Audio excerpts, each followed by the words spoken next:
প্রচ্ছন্নভাবে তাদের কাছে কি কৃষ্ণ ভক্তি প্রচার করা যায় নিজেকে গোপন রেখে, বা অন্য কোনো আরো সহজ বা সরল ভাবে?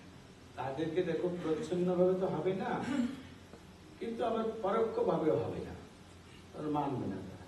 তার জন্য মহাপ্রভু বলেছিলেন নগর সংকীর্তন করো। আমরা কোনো ব্যক্তিকে উদ্দেশ্য করে পড়ছি, আমরা পড়ছি, ওই নাম শুনবে যারা, তাদের উপকার হবে, স্বীকৃতি লাভ হবে।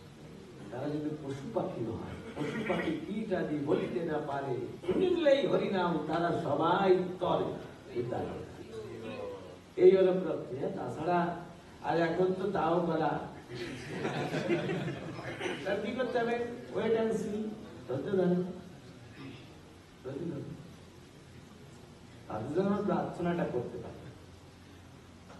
ওকে, আর কোন? ঠিক আছে, তুমি বলো।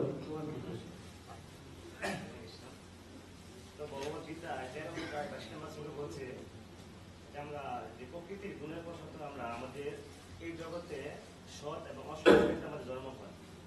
আমরা দেখি 84 লক্ষ জনের মধ্যে মানে কোনটা সৎ জমি আর কোনটা অসৎ জমি, এটা ভগবদ্গীতা আমি বুঝতে পারছি না। সজ্জনী মানে কোন বৈষ্ণবের গৃহে যখন জন্ম হয় সজ্জনী হয়, আর তার বিপরীত সব। বোঝা গেছে কথা না? কৃষ্ণ ভগবত গীতায় বলেছে সুচিনাং শ্রীমতাম গেহে যোগভ্রষ্ট বিজায়াতে। আগে ভক্তি করার চেষ্টা করেছিল কিন্তু কমপ্লিট হয়নি, তখন তাকে সজ্জনীতে জন্ম দেয়, তার মানে বৈষ্ণব। এই উদাহরণ দিকে প্রভুপাদ বলেছেন, যেমন আমার গুরু মহারাজ তিনি বলেছেন, শ্রী শ্রীমৎ ভক্তি সিদ্ধান্ত ঠাকুর ভক্তিবিনোদ ঠাকুরের পরিবারে আসছে সজ্জনী। যেমন আমি, উনি বলছেন যেমন আমি, আমার বাবা গৌর মহাদেব মহাভাগবত বৈষ্ণব ছিলেন, আমার মা বৈষ্ণবী ছিলেন, আমি যেমন এসেছি।